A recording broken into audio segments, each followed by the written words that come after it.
بچوں کو دعائیں، بڑوں کو سلام. فضا ہے میرا نام. یو واچنگ مارننگ وتھ فضا 24 نیوز پر.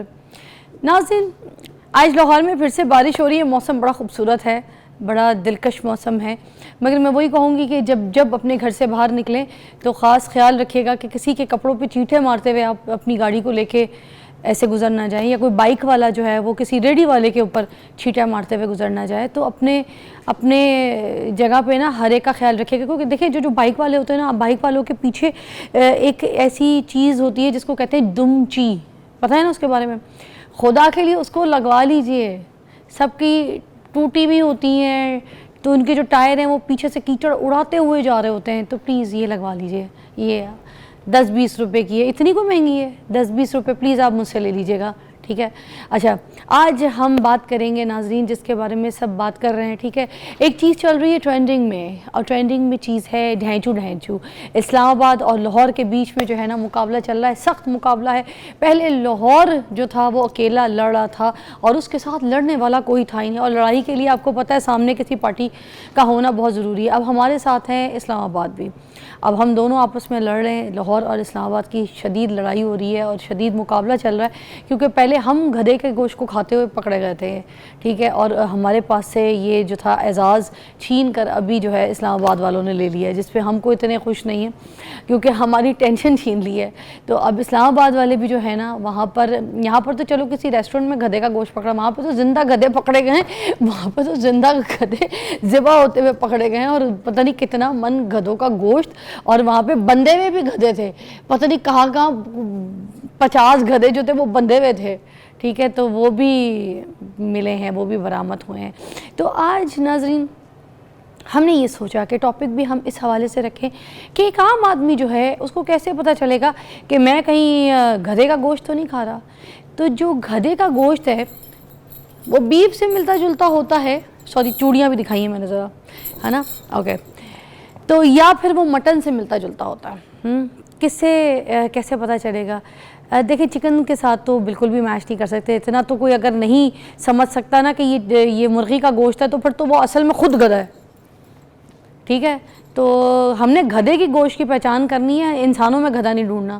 تو اب دیکھیں نا، ہم نہاری کھانے گئے، ہمیں کیسے پتہ چلے گا کہ بھئی ہم یہ جو لال بوٹی کھا رہے ہیں یہ گدھے کی بوٹی تو نہیں ہے، اور ہم خاص کہہ کے ڈلوا رہے ہیں کہ بھائی نہاری میں لال بوٹی ڈال دو. تمہیں پتہ ہے نا میں کیسی بوٹی کھاتا ہوں، وہ جا کے گدھے کے گوشت کی بوٹی ڈال رہا ہے، پاوے ہمیں کیا پتہ. تو اس طرح کی جو چیزیں ہیں یہ پہچان ہمیں کس طریقے سے ہوں گی، ہے نا؟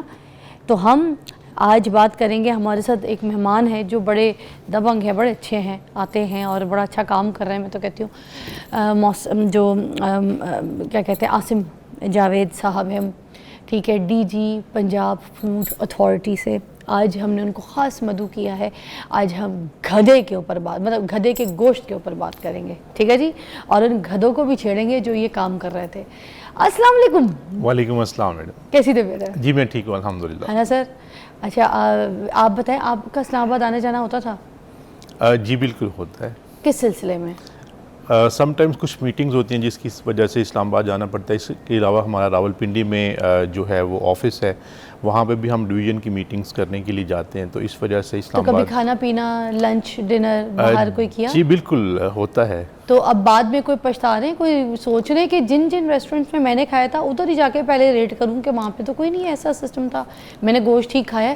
اچھا مجھے لگتا ہے کبھی کبھی اس طرح سے بھی پہچان ہو سکتی ہے کہ کبھی اگر ہم گدھے کا گوشت کھا لی غلطی سے، اب جیسے گوشت کی پہچانے اور کھا لیا، اب ہم ٹینشن میں کہ اس ریسٹورنٹ سے پکڑا گیا تھا، ادھر سے تھا، یہ ایسی وہمی ہے. تو مجھے لگتا ہے کھانے کے بعد نا بندہ ایسے ایسے کرے گا، یا تو ایسے بھی کر سکتا ہے، یا پھر ڈھینچو کوئی تو بات کر. جیسے بندہ جب ڈکار لیتا ہے تو ایک دم سے ڈکار ٹائم پہ کہے گا ڈھینچوں، کچھ تو ہوگا سسٹم، کوئی تو نکلے گا. تو کبھی کسی بندے کو ایسے کرتے دیکھا ہے آپ نے؟ اچھا میں یہ بڑا جو ہے نا ایک طرح سے ٹرینڈ میں ہے یہ ساری بات. میں 2-3 باتیں کلیئر کرنا چاہتا ہوں. ہم نے اسلام آباد فوڈ اتھارٹی سے اور اس کے علاوہ راولپنڈی میں ہماری جو آفس ہے ان سے اس بات کی تحقیق کی ہے. اصل میں جو یہ سلاٹر ہاؤس تھا گدھوں والا، یہ غیر ملکیوں کا تھا اور ان کے نزدیک یہ حلال اینیمل ہے اور یہ ایکسپورٹ ہو رہا تھا. یہ پاکستان کے اندر وہ کچھ اپنی کنزمپشن کے لیے رکھ لیتے تھے, باقی جو ہے وہ ایکسپورٹ ہو رہا تھا. ہم نے پنجاب فوڈ اتھارٹی نے اور اسلام آباد فوڈ اتھارٹی نے تمام جو اسلام آباد کے اور راولپنڈی کے ہوٹلز تھے ان کے کچنز کو جا کے دیکھا, وہاں پہ ایسا بالکل بھی نہیں تھا. میں پچھلے تقریباً 1.5 سال سے پنجاب فوڈ اتھارٹی میں ہوں اور میں نے بڑی ایکسٹینسیولی میٹ کے حوالے سے, میٹ سیفٹی کے حوالے سے ہماری کیمپینز چلتی ہیں. سی ایم صاحبہ کی بھی میٹ سیفٹی کے اوپر بڑی سخت قسم کی ہدایات ہیں اور ہم بڑا روٹین سے جتنی بھی ہماری ٹولنٹن مارکیٹ ہے, اس کے علاوہ بکر منڈی والی مارکیٹ ہے, اس کے علاوہ مغل پورہ والی مارکیٹ ہے لاہور میں, سمن آباد والی جو مارکیٹ ہے, ان تمام جو گوشت کی مارکیٹس, لاہور کا تذکرہ کر رہا ہوں, باقی بھی جو ڈسٹرکس ہیں ان کے اندر جو گوشت کی مارکیٹس ہیں وہاں پہ ہماری ٹیمز جو ہے وہ موجود ہوتی ہیں اور روٹین سے ان کے انسپیکشنز کر رہی ہوتی ہیں. اگر ہم پچھلے 1 سال جو مالی سال ابھی گزرا ہے اس کی بات کرتے ہیں تو ہم نے تقریباً 20 ملین کلو گرام سے زیادہ گوشت کو چیک کیا ہے. 20 ملین کلو گرام سے زیادہ گوشت کو چیک کیا اور اس میں سے تقریباً 6,86,000 کے کلو گرام کے قریب جو مضر صحت گوشت تھا اس کو تلف کیا. اب کہیں پہ ہمیں گدے کے گوشت کا جو ہے وہ واقعہ ملا نہیں ہے. اس کی وجہ کیا ہے؟ اس کی وجہ یہ ہے کہ گدے کا ایک گدا لینے جائیں, گدا تقریباً 5 لاکھ کے قریب آپ کو ملے گا. 5 لاکھ روپیز پاکستانی کا گدا ہے, جبکہ جو حلال اینیمل ہے یعنی کہ بچھڑا یا بچھڑا یا جو ہے نا بفلو کا بچہ جو ہوتا ہے, کٹا جسے عام کہتے ہیں, ٹھیک ہے, وہ تقریباً جو ہے وہ آپ کو 1 لاکھ سے 1.25 لاکھ 1.5 لاکھ کی رینج میں مل جاتا ہے. تو اس وجہ سے ایک تو وہ ٹیکنیکلی کوئی بندہ افورڈ نہیں کرتا کہ وہ 1.5 لاکھ کے یا 1.25 لاکھ کے اینیمل کی بجائے 5 لاکھ کا اینیمل جو ہے وہ ذبح کر کے اس کو دوسروں کو کھلائے. مگر کوئی یہ بھی تو ہو سکتا ہے نا کہ جو مرنے والے بوڑھے گدھے کسی کام سے مطلب اب فارغ, کوئی کیونکہ ان سے کام کروا کے ریڑیاں چلانے کے بعد یہ جو گدھے بالکل فارغ ہو جاتے ہیں, تو یہ وہ والے گدھے بھی تو ہو سکتے ہیں نا جن کی کوئی قیمتی بازار میں 2 ٹکے کی بھی نہ ہو. میں عرض کرتا ہوں, یہ جو گدھا ہوتا ہے نا بیسیکلی جو کچھ غیر ملکی لوگ ہیں جو کہ اس کو پسند کرتے ہیں اس وجہ سے, ایک تو اس کی یہ میڈیسنل پروڈکٹس میں یوز ہوتا ہے. ہاں, میک اپ کے بہت سے ان کی جو سکن ہے, چائنا میں خصوصی طور پہ ایک میڈیسنل پروڈکٹ ہے, اس کو AGEO کہتے ہیں, AGEO. تو اس کے اندر اس کو استعمال کیا جاتا ہے. اسی طرح سے اس کی جو کھال ہوتی ہے یہ مختلف جو ہے وہ کاسمیٹکس کے اندر استعمال کی جاتی ہے. کیونکہ ریسرچ کنفرم ہے. لیکن ہم نے جو گدے کی کھال کو پاکستان کے اندر کہیں پہ پروسیس ہوتے نہیں دیکھا. ہم نے خود یہ بادامی باغ والی سائڈ پہ چمڑا منڈی ہے وہاں پہ بھی جا کے دیکھا ہے, وہاں پہ کبھی بھی پاکستان کی سب سے بڑی مارکیٹ جو کھالوں کی ہے یہ چمڑا منڈی والی مارکیٹ ہے. اچھا, اب آپ اسلام آباد کے لیے بات کر رہے ہیں تو مجھے ایک بات بتائیں کہ جو لاہور والا کیس پکڑا گیا تھا یہ بھی تو گدھے کے گوشت کا تھا نا میڈم؟ پچھلے کم از کم 2 سال پہلے کی بات ہے. یہ شروع میں دیکھیں ایک عرف عام میں باتیں چل پڑتی ہیں. ایک مثال دیتا ہوں, آپ دیکھیں کہ کچھ ٹائم پہلے یہ پورا ٹرینڈ میں تھا کہ آپ تو ماننے سے انکار کر رہے ہیں. میرے تو سن لیجئے, نہیں آپ یہ بات نہ کریں, آپ ماننے سے نہیں انکار کریں گے, یہ بات غلط ہو جائے گی. دیکھیں میں لڑائی کر لوں گی آپ سے.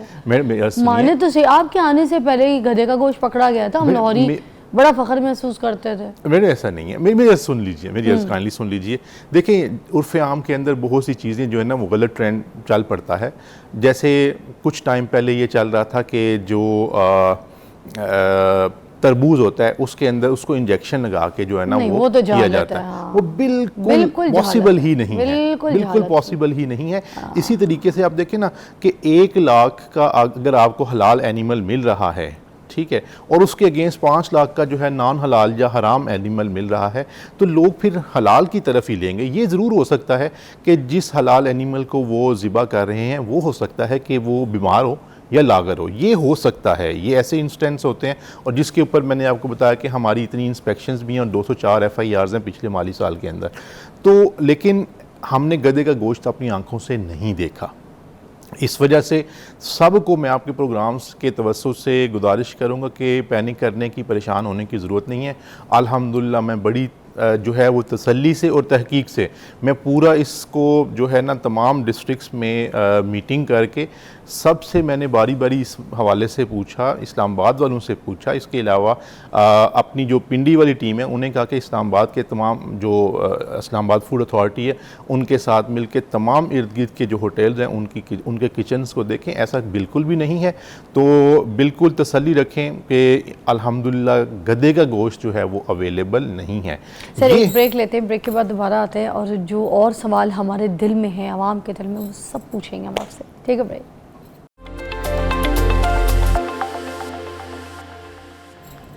اوکے جی، ویلکم بیک۔ اچھا، لاہور میں جون سی ہے جو ٹولنٹن مارکیٹ ہے، ٹھیک ہے، وہاں پہ جون سا نا یہ جو گوشت وغیرہ ہے سارا کا سارا ہر قسم کا وہاں پہ فروخت ہوتا ہے۔ تو آپ مجھے بتائیے، کبھی آپ نے وہاں پہ جا کے کوئی ایسے چھپ چھپا کے، کوئی برقع پہن کے کبھی کچھ چھاپے مارے؟ میڈم اس میں ہم نے سرپرائز وزٹ بھی کرتے ہیں، اس کے علاوہ ہماری 3 ٹیمز جو ہیں وہ موجود ہوتی ہیں، ہم round the clock Tollinton market کو جو ہے وہ مانیٹر کر رہے ہوتے ہیں۔ ٹولنٹن مارکیٹ بیسیکلی جو ہے نا وہ چکن میٹ کی مارکیٹ ہے، جس میں لائیو چکن برڈ آتے ہیں، اس کے بعد لوگ وہاں پہ پرچیز بھی کرتے ہیں، اور اس کے بعد کچھ مطلب وہاں پہ شاپس ہیں جہاں پہ لوگ اس کو سلاٹر کر کے تو پھر پوری سمجھ لیں کہ لاہور کا 60 to 70% جو گوشت ہے وہ ٹولنٹن مارکیٹ سے ہی مطلب مختلف علاقوں کے اندر جو ہے وہ سپلائی ہوتا ہے۔ تو ہم ریگولرلی، میں خود بھی جو ہے نا ریگولرلی ٹولنٹن مارکیٹ کو وزٹ کرتا رہتا ہوں، اور آف لیٹ جو ہے سی ایم پنجاب صاحبہ نے اس کو ریویمپ کروایا ہے، جو کہ ابھی پرانی مارکیٹ جو ہے وہ بالکل چینج ہو چکی ہے، اچھی خوبصورت مارکیٹ بن چکی ہے، اور اس کے علاوہ وہاں پہ ابھی نا سلاٹر ہاؤس بھی ایک جو ہے وہ ایڈ کیا جا رہا ہے، تاکہ جو فوڈ سیفٹی اور ہائیجین کے تمام پروٹوکولز ہیں ان کا خیال رکھا جائے۔ ہم نے چھپ کے راتوں کو بھی ٹولنٹن مارکیٹ کو دیکھا ہے، کافی ایشوز تھے، بعض اوقات ایسا ہوتا تھا کہ جس ایک ایکسپائرڈ برڈ ہوتا ہے اس کو بھی لوگ ذبح کر کے، یا ایک قریب المرگ یا جو بیماری زدہ جو برڈ ہوتا تھا اس کو بھی ذبح کر دیتے تھے۔ آپ کو پتہ کیسے چلتا ہے یہ کسی مرے ہوئے جانور کا ہے؟ مطلب ہمیں تو نہیں سمجھ آتی، آپ اس کو کیسے پتہ کرتے ہیں؟ دیکھیں میں عرض کرتا ہوں کہ پہلے تو یہ کوشش کریں کہ اپنے سامنے جو ہے چکن کو اپنے سامنے ذبح کروائیں، اس کا وزن کم از کم 1.5 kg ہونا چاہیے، 1.5 سے لے کر 2.2 2.5 تک جو ہے یہ تمام ہیلدی برڈ ہوتا ہے۔ اس کے اوپر کوئی مطلب اس کی آنکھوں سے پانی نہیں بہہ رہا ہو، اس کے جسم کے اوپر کوئی نشان وغیرہ بیماری کا نہیں ہونا چاہیے، اس کی ٹانگیں جو ہے وہ ٹیڑھی نہیں ہونی چاہیے، ایک چیز۔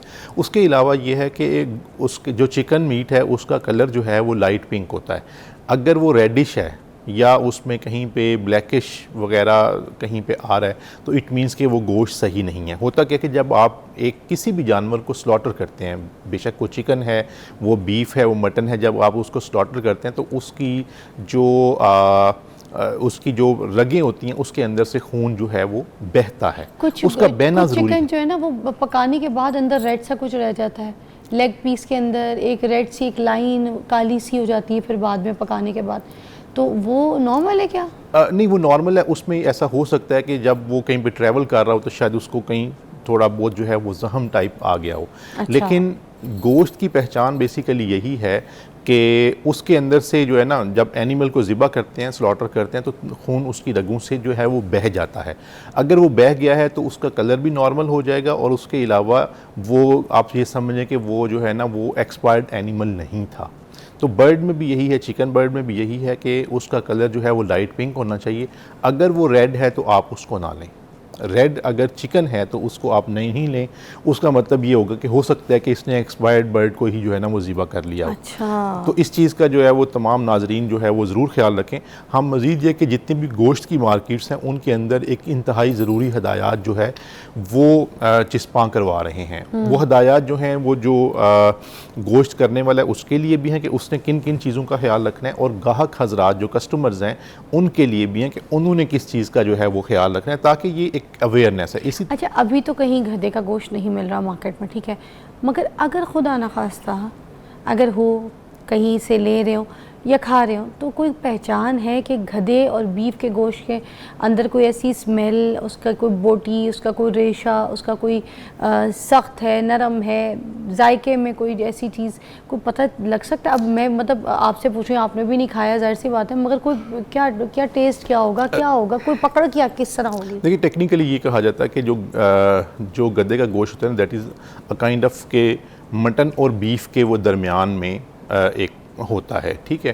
اس کا جو مٹن ہے نا، بیسیکلی اس کا کلر مٹن اور بیف اس کا کلر ہوتا ہے ریڈ، اس وجہ سے اس کو ریڈ میٹ کہا جاتا ہے. گدھے کا گوشت جو ہے اتنا ریڈ نہیں ہوتا، وہ آپ یہ کہہ سکتے ہیں کہ پنک اور ریڈ کے درمیان میں اس کا کلر ہوتا ہے، ٹھیک ہے. اس کے جو مٹن اور بیف کے ریشے ہوتے ہیں وہ سخت ہوتے ہیں، گدھے کے گوشت کے ریشے اتنے سخت نہیں ہوتے. یہ چند ایک فرق جو ہے وہ میں ادروائز بتا رہا ہوں، لیکن یہ ہے کہ مارکیٹ میں ہم نے بہت سروے کرتے رہتے ہیں، بہت کچنز کو دیکھتے ہیں، میٹ کی مارکیٹس کو دیکھتے ہیں جہاں پہ سلاٹر ہاؤسز ہیں. آپ لوگ لاہور میں تو بہت اچھا کام کر رہے ہیں، یہ تو میں پہلے بھی بول چکی ہوں کہ آپ لوگ واقعی بڑا سختی سے، بڑے اچھے اصولوں سے، بڑی ایک پوری آپ کی جو ٹیم ہے وہ بہت اچھی طریقے سے جا کے نا سروے کرتی ہے، پکڑتی ہے.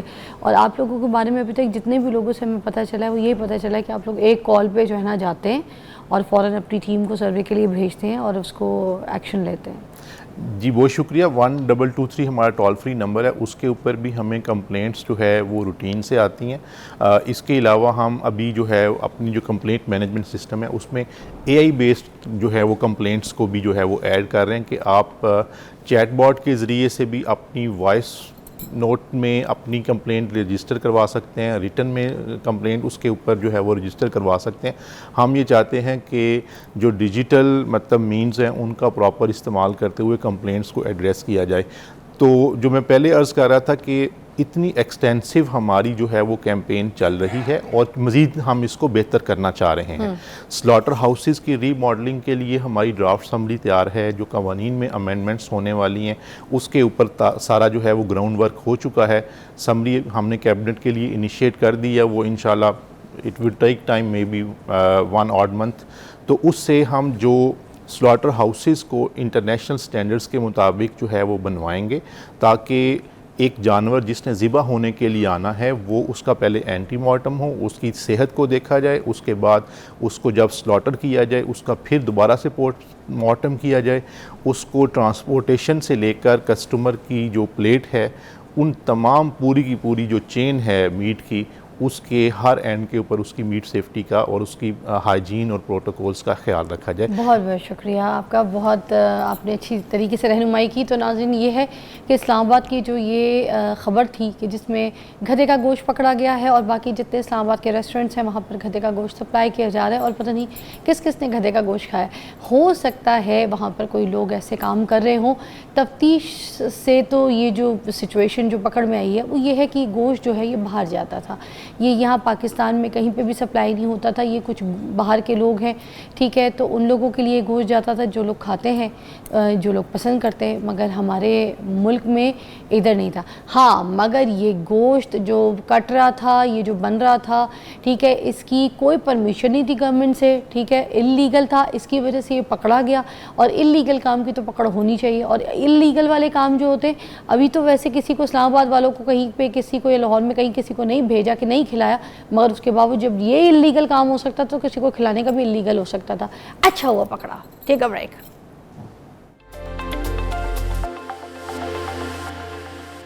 اچھا جی ناظرین، ابھی جس کانٹینٹ پہ بات کرنے لگے نا یہ غور سے سنیے گا، آپ کا ساتھ چاہیے. ابھی ناظرین کچھ دن پہلے کا ہی واقعہ ہے.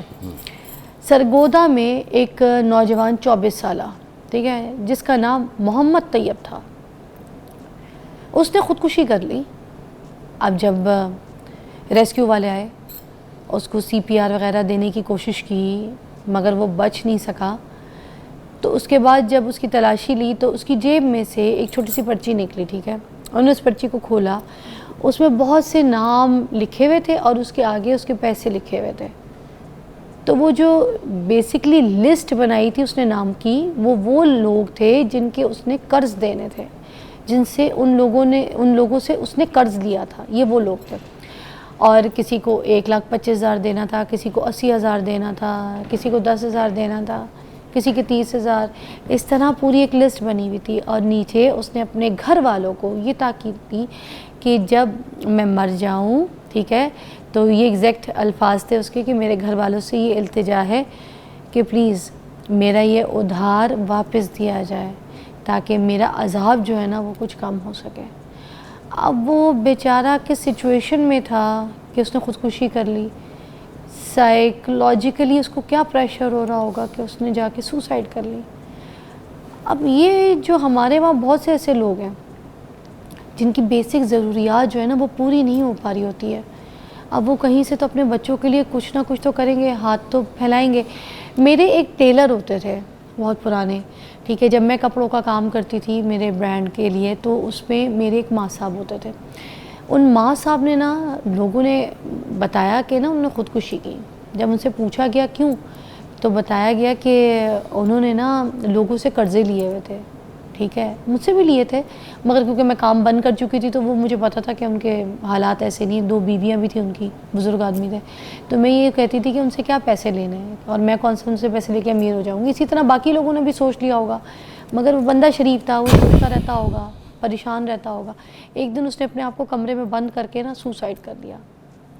اسی لیے کیونکہ جو قرضے اس نے اپنے بچوں کی اسکول کی فیس دینے کے لیے, بچوں کا پیٹ پالنے کے لیے, ان کو کھانا روٹی کھلانے کے لیے انہوں نے جو لوگوں سے پیسے لیے تھے وہ دینے کے لیے آگے ان کے پاس کام نہیں تھا. دیکھیں نا, ایک ٹیلر جس کے پاس پہلے تو کلائنٹ تھے تو کام چل رہا تھا, آہستہ آہستہ کلائنٹ کم ہوتے گئے, مہنگائی بڑھتی گئی, تو جب ٹیلر کے پاس اس کے کلائنٹ نہیں ہوں گے, وہ کام نہیں کر کے دے گا, وہ سلائی نہیں کرے گا, اس کے پاس اس کے کسٹمرز نہیں ہوں گے, تو پھر وہ کہاں سے اپنے بچوں کو پالے گا. اب وہ کس سوچ میں, کس ذہن کی ایک پریشر میں ہوں گے کہ اب دیکھیں نا, انسان اپنی تو بھوک برداشت کر سکتا ہے مگر کیا اپنے بچوں کی بھوک برداشت کر سکتا ہے؟ جب آپ اپنے گھر جاتے ہیں نا تو آپ کے بچے آپ کی طرف دیکھ رہے ہوتے ہیں کہ آپ کے پاس, آپ کے ہاتھ میں کیا ہے, وہ شاپر دیکھ رہے ہوتے ہیں. آپ اگر خالی ہاتھ ہو نا تو وہ سونی آنکھوں سے آپ کو دیکھتے ہیں, مایوس ہو جاتے ہیں. باپ سے برداشت نہیں ہوتا. پھر انسان جو ہے نا لوگوں سے قرضے لیتا ہے, ہاتھ پھیلاتا ہے لوگوں کے آگے, ٹھوکریں کھاتا ہے, بھیک مانگتا ہے لوگوں سے کہ مجھے کچھ دے دے تو میں گھر جاؤں, تو میں اپنے بچوں کو پال لوں, روٹی دے دوں. ہائے اللہ. آج ان لوگوں کے اوپر بات کریں گے. آج ہمارے ساتھ موجود ہیں صاحبزادہ کاشف محمود صاحب, واسف علی واسف صاحب کے صاحبزادے ہیں. السلام علیکم. جی وعلیکم السلام. سر, کسی کا درد بیان کرتے ہوئے خود روحانسا ہو جاتا ہے انسان. میرے سے تو یہ شو نہیں بولے جاتے, غلط کرسی پہ بٹھایا مجھے. یہ حساس آدمی کی نشانی ہوتی ہے جی, کہ اس کے قریب اگر کوئی بھی ایسا انسیڈنٹ ہو رہا ہوتا ہے تو وہ اثر ضرور لیتا ہے اسے. اور یہ اچھے لوگ ہوتے ہیں, کم ہوتے ہیں, ورنہ بے حسی ہے بہت زیادہ معاشرے میں. لوگ تماشا بنتے دیکھ رہے ہوتے, مدد نہیں کر رہے ہوتے. تو یہ معاشرے کی اگر کوئی پہچان اگر کسی نے کرانی ہو تو یہ سب سے بڑا اس میں فیکٹر دیکھا جاتا ہے کہ پورا معاشرہ بے حسی کا شکار تو نہیں ہے. یہ معاشرہ ایک دوسرے کو پوچھتا ہے, ایک دوسرے کی مدد کرتا ہے, سخاوت کا ذکر آتا ہے, امانت کا ذکر آتا ہے, اور یہ سارے پیرامیٹرز ہیں جو بتاتے ہیں کہ یہ معاشرہ ہے کیسا. افسوس کی بات ہے کہ جن چیزوں میں ہم بہت رچ ہیں اور کچھ ہی چیزوں میں سائملٹینیسلی ہم بہت پور بھی ہیں.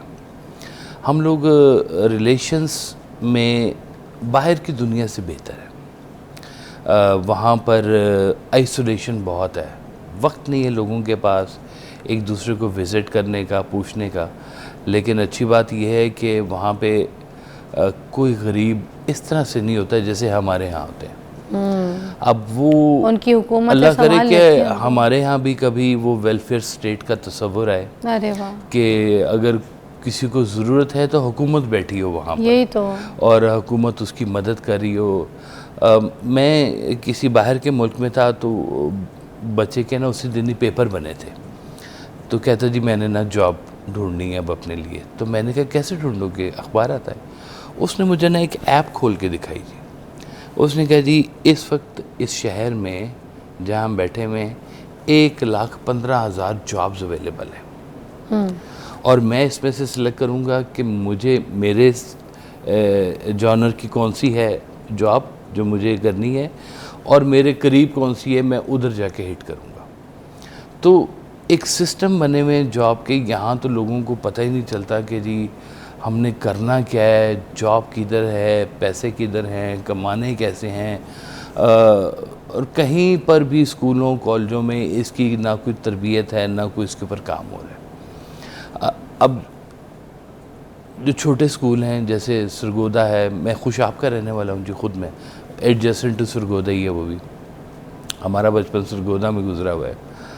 تو وہاں سے بڑے بڑے قیمتی لوگ بھی تیار ہوئے ہیں, لیکن اوور آل جو ایک کہنا چاہیے نا کنسٹرکشن آف دیٹ لینڈ, وہ اس طرح سے بھی ڈیولپ نہیں ہوئی, پیچھے ہیں تھوڑے سے. شہر اس طرح سے بڑا نہیں ہو سکا, لیکن بہت اچھا ہو گیا ہے پہلے سے الحمدللہ.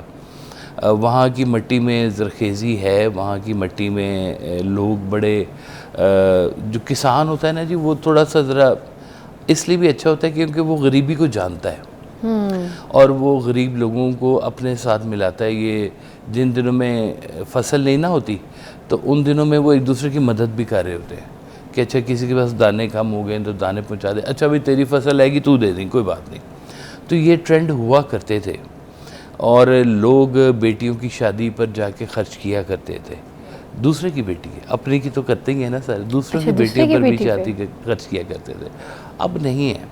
کسی کے گھر فوتگی ہو جاتی تھی تو کہتے تھے آپ لوگوں نے کھانا نہیں بنانا, ہم آپ کے گھر جو مہمان آئیں گے کھانا ہم دیں گے ان کو. یہ اس طرح کی باتیں ابھی بھی شاید موجود ہیں کچھ, یہ سرگودا, خوشاب, چکوال, ان ایریاز کے اندر. تو لیکن جو نوجوانوں کے اندر جو یہ چیز آ رہی ہے نا کہ ہمارے ہاں کوئی ان کو موٹیویٹ کرنے والا, ان کو پکڑ کے بازو کوئی سیدھے رستے پہ لانے والا, اتنی قیمتی ہماری نوجوان نسل ہے اور وہ ضائع ہو رہی ہے. سب سے قیمتی ہیومن پاور کہلاتی ہے اس دنیا میں, یہ اے آئی سے بھی بڑی پاور ہے ہیومن پاور جس کو کہتے ہیں. تو وہ ہم لوگ ضائع کر رہے ہیں صرف انہی چیزوں کے پیچھے کہ وہ بیچارہ سٹریس نہیں بیئر کر سکا, چاہے بچوں کے لیے ہو, چاہے کسی اپنے فیملی میٹر کے لیے ہو, کوئی اپنا محبت نامہ کسی لڑکی کے ساتھ ہو, سٹریس بیئر نہیں کر سکتے اور وہ وہاں سے ایک آخری رستہ چاہتے ہیں فرار کا. سر ادھر سے جوائن کریں گے, بریک لے لیتی ہوں, پھر آپ ادھر سے ہی ہماری بات کو جو ہے نا کنٹینیو کیجیے گا. آپ کی کالز بھی آپ شامل کیجیے آج ہمارے پروگرام میں, ہم آپ کی کالز اٹینڈ کریں گے کیونکہ آج کا جو ٹاپک ہے وہ بڑا سینسٹیو ہے اور یہ ان لوگوں کے لیے جن کا ساتھ کوئی نہیں دیتا, ہم بھی نہیں دیتے. بریک کے بعد ملیں.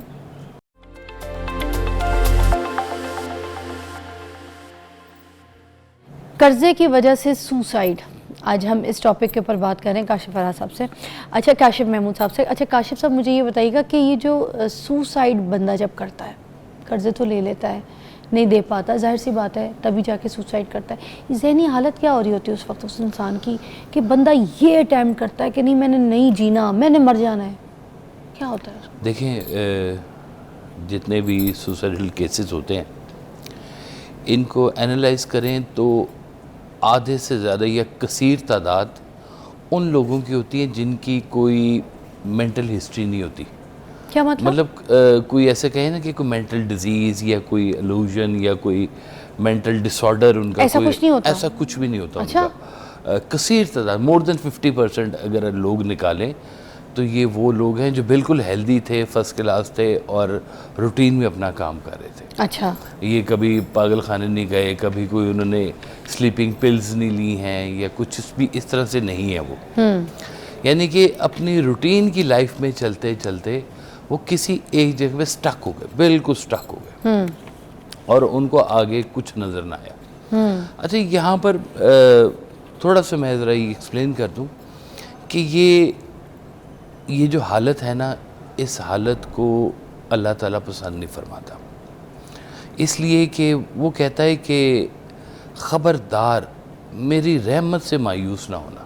خودکشی کو حرام اس لیے کہا گیا ہے کہ انسان کو اوپر ایسے لگتا ہے کہ رحمت کے دروازے بند ہو گئے ہیں اور اب کچھ نہیں ہوگا. اچھا جو سوسائڈل کیسز سروائیو کر جاتے ہیں کہ میں نے اٹیمپٹ کی, کئی لوگ ایسے ہیں نا جنہوں نے 18 سال کود گئے, ٹرین کے آگے آ گئے, ٹانگ ٹوٹ گئی یا بچ گئے, یا بعد میں بچ گئے تو ٹڈے بجی زندگی گزار رہے ہیں, صرف کھا لیا یا کچھ کر لیا ایسے بچ گئے ہیں جی, کوشش تھی ان کی. اب وہ جب بچ جاتے ہیں نا تو وہ سم ٹائم اپنے آنے والے وقت میں پیچھے گزرے وقت کو ریگریٹ کر رہے ہوتے ہیں کہ ہم نہ کرتے وہ سوسائڈل اٹیمپٹ تو زیادہ بہتر تھا, یہ موقع بھی گزر ہی جانا تھا. اور وہ افسوس کی اظہار انہوں نے کیا کئی پلیٹ فارم پہ آ کے کہ میں نے فلاں عمر میں میں نے سوسائڈ 1 دفعہ کی, میں نے 2 دفعہ کی, لیکن اب جب میں بچ گیا ہوں اور میں زندگی کے 5 سال آگے آ چکا ہوں تو اب میں سوچتا ہوں کہ میں نے کیا بے وقوفی کی, میں اس کو گزار سکتا تھا اور میں نے اپنی جان دینے کی کوشش کی. جب آپ کی دل میں ہوپ ختم ہو جائے نا اور آپ کو اندھیرا نظر آئے ہر طرف, پھر آپ کے اوپر دروازے بند ہونے شروع ہوتے ہیں. اچھا سر, میں ایک سوال کرنا چاہی تھی, کیونکہ دیکھیں اس چیز کے بارے میں شیور نہیں ہوں, آپ سے یہ پوچھوں گی رہنمائی کے لیے کہ ہم جیسے کہتے ہیں نا کہ یہ تو وہ زندگی ہے جو عارضی ہے, ختم ہو جائے گی, ٹھیک ہے نا, جو اصل زندگی ہے وہ زندگی ہے جو نہ ختم ہونے والی زندگی ہے, اور ہمارے مرنے کے بعد والی زندگی ہے جو شروع ہونی ہے, جس زندگی کے لیے ہم اپنی پوری تیاری بھی کر رہے ہوتے ہیں, ہم اپنے اعمال, ہم اپنے اخلاق, ہم اپنی نیکیاں, ٹھیک ہے, ہم وہ سب کچھ کر رہے ہوتے ہیں, اپنے ساتھ جمع کر رہے ہوتے ہیں, ہر انسان کرتا ہے کہ تاکہ ہماری آنے والی زندگی جو ہے نا وہ بہتر سے بہتر ہو, اور وہ جو نہ ختم ہونے والی زندگی. اگر انسان کوئی سوسائڈ کر لیتا ہے, وہ سوسائڈ جس کو اللہ تعالیٰ نے بالکل بھی پسند نہیں فرمایا, تو اگر کوئی چھت سے گر کے اپنی جان دیتا ہے تو وہ مر گیا. اب مرنے کے بعد اس کی وہ جو دوسری زندگی شروع ہوگی, ٹھیک ہے, شروع تو اس کی بھی ہونی ہے نا, بھلے وہ خود سے مرا ہے, تو کیا اس کی زندگی میں اب یہی چلتا رہے گا اس سے کہ وہ بار بار چھت سے گرا ہے, مرا ہے, پھر زندہ ہوا ہے, پھر چھت سے گرا ہے, پھر مرا ہے, پھر زندہ, اس کے ساتھ یہی سلسلہ رہے گا یا کچھ اور سسٹم ہے؟ اللہ تعالیٰ نے واضح فرمایا ہوا ہے کہ جو لوگ اللہ کی زندگی کے ساتھ, دی ہوئی زندگی کے ساتھ یہ سلوک کرتے ہیں, خودکشی کر لیتے ہیں, وقت سے پہلے اپنی زندگی کو ختم کر رہے ہوتے ہیں, ان کا ٹھکانہ دوزخ ہے. مطلب کنڈیمڈ ہیں وہ, ان کی یہاں کی زندگی تو ویسے ہی تباہ ہوئی تھی, تبھی انہوں نے خودکشی کی, اگلی زندگی بھی انہوں نے تباہ کر لی, تباہ کر لی. اب وہ آگے دوزخ میں کیا کر رہے ہوں گے, میرے پاس اس کی کوئی مووی نہیں ہے کہ کیا کر رہے ہوں گے وہاں, مطلب ان کو زندگی ملے گی مگر دوزخ میں. آئے ہائے, تو انہوں نے اپنی زندگی ساری کی ساری تباہ کر لی, یہاں کی بھی تباہ کر لی, آخرت اب یہ دیکھیں اس بچے نے جس نے سوسائڈ کی, اس کے پیسے اٹھا کے دیکھیں تو اتنے پیسے کی تو آج کل ویلیو ہی کوئی نہیں ہے, 1,30,32,40,000 روپے ہے, اور یہ ان سے زیادہ برے حالات میں لوگ گزرے ہوئے ہیں. میں خود بھی کئی دفعہ گزرا ہوں زندگی میں کہ میں زندگی میں ایسے آ کے کھڑا ہو گیا کہ پیسے دینے ہی تھے, لینے میں نے کہیں سے نہیں تھے, تو کیا سوسائڈ کر لینا چاہیے؟ یہ آپ اگزامپل اپنی بھی دیں گے. حامد کی کال ہے, اٹینڈ کرتے ہیں ساتھ. السلام علیکم حامد. السلام علیکم, کیسے ہیں؟ ٹھیک ہے, شکر الحمدللہ. حامد بھائی کیا کہیں گے آج کے ٹاپک کے حوالے سے؟ اس میں یہی کہنا چاہوں گا کہ جو قرض ہے نا, اللہ کی رضا سے چاہے کوشش کیا کریں کہ انسان جتنے میں ہے وہ اپنے خود سے ہی رینج کرے. مگر دیکھیں ایک بات یہ بھی تو ہم مانیں گے نا کہ حالات کچھ ایسے پیدا ہو جاتے ہیں. میں جس طرح سے بات کر رہی تھی کہ ہم اپنی بھوک کو برداشت کر سکتے ہیں, مگر ہم اپنی اولادوں کی بھوک برداشت نہیں کر سکتے. ہم اپنے پیاروں کو, بچوں کو بھوکا نہیں سوتا دیکھ سکتے, مر جاتے ہیں, ہم آدھے تو اسی وقت مر جاتے ہیں. تو یہ سچویشن تو ہوتی ہے کہ کبھی بندہ اس حالت میں مجبور ہو جاتا ہے, انسان ہی ہے نا. اللہ کی رضا سے چاہے, لیکن یہ بات ہے آج کل آپ ماں کے دیکھیں, آپ کو بہت ہی زیادہ خاص دوست بھی ہوگا نا, پیسے اس کے اکاؤنٹ میں ہوں گے لیکن آپ کے لیے نہیں ہوں گے. کیا ہوں گے؟ پیسے اکاؤنٹ میں ہوں گے, پیسے اس کے پاس ہوں گے مگر آپ کے لیے نہیں ہوں گے. ایک ہم بریک لیتے ہیں, اس کے بعد ڈسکس کرتے ہیں, مگر بریک کے بعد یہ جو ابھی کہانی مجھے کاشف صاحب نے بتائی ہے نا, ان کی کہانی کی اگزامپل بھی لیں گے, ان کی کہانی ان کی زبانی سنیں گے, ٹھیک ہے, بریک کے بعد.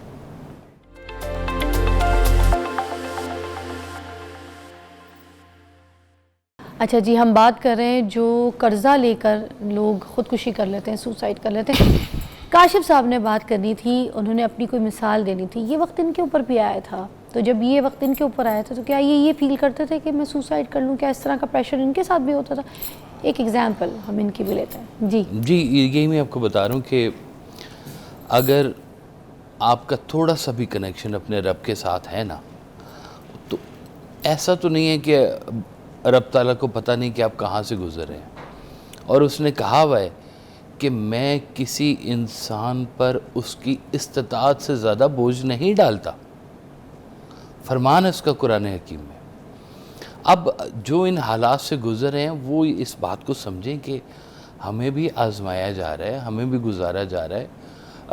سب غریب نہیں ہوں گے تو سب امیر بھی نہیں ہوں گے, کچھ درمیانے لوگ ہوں گے, کچھ غربت میں ہوں گے, کچھ امیری میں ہوں گے. اب یہ اللہ کی بانٹ ہے, اس بانٹ کو آپ نے ایسے ہی لے کے چلنا ہے. آپ کوشش کرتے ہیں, مجھے وہ سب کہا کرتے تھے ایک بڑی اچھی بات کہ تمہارا کام ہے کوشش کرنا, رزلٹ کا نام تم نے رکھنا ہے رب تعالیٰ. تو میں نے کہا جی وہ کیسے؟ کہتے ہیں کہ محنت کرنا تمہارا کام ہے, اس کا رزلٹ جو بھی نکلے گا نا, تم نے کہنا کہ تمہارے مالک کو, اللہ کو یہی قبول تھا, تم نے اس پہ آمین کہنی ہے اور پھر سے کوشش میں لگ جاؤ. میں اچھے خاصے ڈیکورم والا ہے, MBA والا بچہ, اور صاحبزادہ صاحب شروع سے ہی ہیں جی, تو بڑے لاڈوں میں پلا, ایک ہی بیٹا گھر کا. تو میں نے جن دنوں میں میرے حالات خراب ہو گئے تو میں نکل کھڑا ہوا عام مارکیٹ میں. شادی ہو چکی تھی اس وقت آپ کی؟ جی شادی ابھی نہیں ہوئی تھی, شادی میری ابھی ہونے والی تھی. اور میں اس سے پہلے مجھ پہ یہ ذمہ داری تھی کہ میں نے بہنوں کی شادی کرنی ہے. 3 بہنوں کی شادی کی, پھر میں نے 2 بہنوں کی اور تیسری کی میرے ساتھ ہی تقریباً تھوڑے. والد صاحب کی زندگی میں بہنوں کی شادیاں نہیں ہوئی؟ کسی کی شادی نہیں ہوئی تھی. اچھا, آپ نے کی ہیں تینوں؟ بعد میں آپ کی ذمہ داری؟ الحمدللہ, اللہ تعالیٰ نے آپ کو دیکھے نا چنا, ماشاءاللہ جی. تو میں نکل کھڑا ہوا مارکیٹ اور جا کے میں نے وکیلوں کے دفتر چلا گیا کہ بھائی کوئی مجھ سے چھپوا لو, اپنے وزٹنگ کارڈ چھپوا لو, کوئی لیٹر ہیڈ چھپوا لو, کوئی لفافے چھپوا لو مجھ سے. کسی نے 1500 کا کام دینا, کسی نے 1000 کا کام دینا, کسی نے 2500 کا. تو کہ اب لے کے آنا ہے کام, سروائیو نہیں کرنا میں نے. اب میں یہی دیکھتا رہوں کہ مجھے کوئی ادھار دے گا, مجھے زندگی میں کوئی پکڑ کے لے کے چلے گا. نہیں چل رہا تو میری ٹانگیں ٹوٹ گئی ہیں کیا؟ کیوں نہیں میں کر سکتا؟ مجھے کہا بھائی محنت کرنے کا حکم دیا, وہ محنت کرنی ہے. تو میں وہ محنت کا سہارا لے کے چلا. اب ایک وقت ایسے آیا کہ اللہ تعالیٰ نے پھر بازو پکڑ لیا, حالات بہتر ہونے شروع ہو گئے, واقعات بہتر ہونے شروع ہو گئے, پاکستان سے باہر لیکچر بھی ہونے شروع ہو گئے.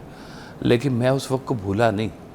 مجھے آج بھی یاد ہے وہ وقت کہ میں کس طرح سے اپنے کندھوں کے اوپر سامان اٹھا کے 3 فلور اوپر چڑھ کے تو میں جا کے ان کو ڈیلیوری دیا کرتا تھا. تو شکر ہے مالک کا کہ مالک نے مجھے ان رستوں سے گزارا ہے کہ مجھے پہچان ملی ہے. کیا بات ہے. دیکھیں آپ نے اپنی آزمائش کو نا اپنی پاور بنایا. ذوالفقار کی کال ہے, ان کی شامل کرتے ہیں. السلام علیکم. ٹی وی کا والیوم بند کر دیجیے گا ذوالفقار صاحب, سو دیٹ ہمیں آپ کی آواز آئے گی. جی السلام علیکم. وعلیکم السلام. کیا کہیں گے؟ وعلیکم السلام. کیسے ہیں فضا آپ؟ اللہ کا شکر ذوالفقار صاحب, بالکل ٹھیک ٹھاک. کیا کہیں گے آج کی ٹاپک؟